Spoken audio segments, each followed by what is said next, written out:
Hey neighbors. So you saw we've been working with wild lettuce the past few days. It is now the work week when other things have to happen.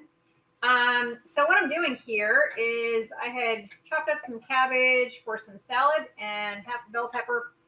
And it's kind of boring, which was kind of okay, but my teeth are bothering me a little bit, so I'm not going to eat the cabbage raw.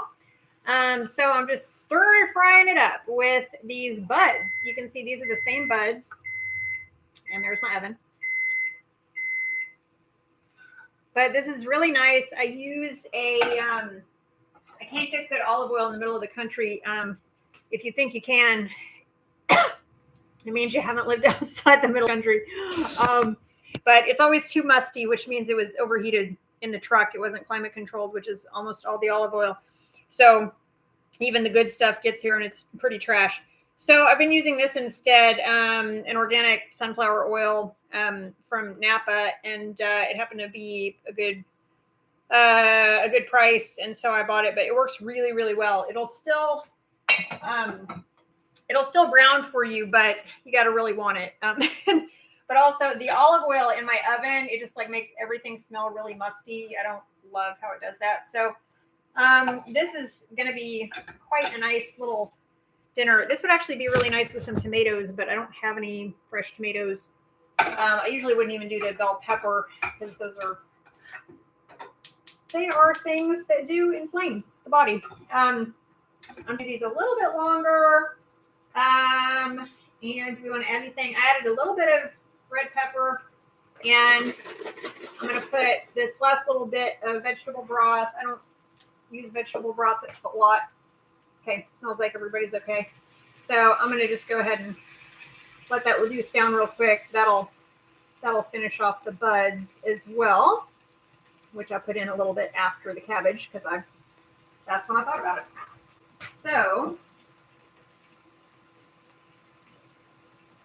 but by way of an update,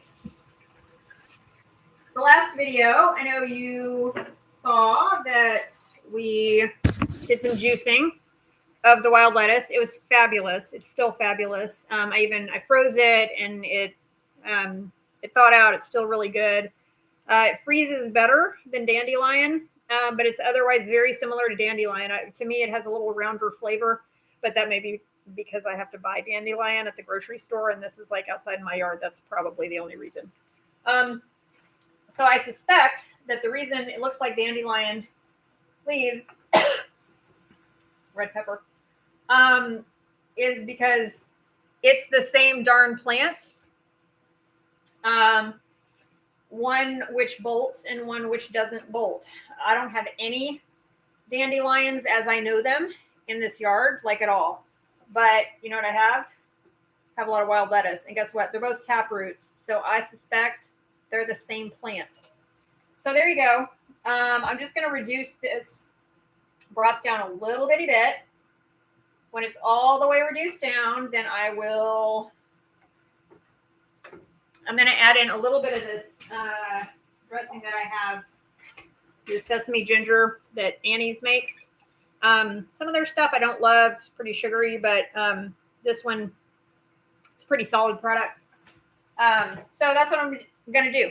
But just thought I'd give you a little update. Go eat some cabbage.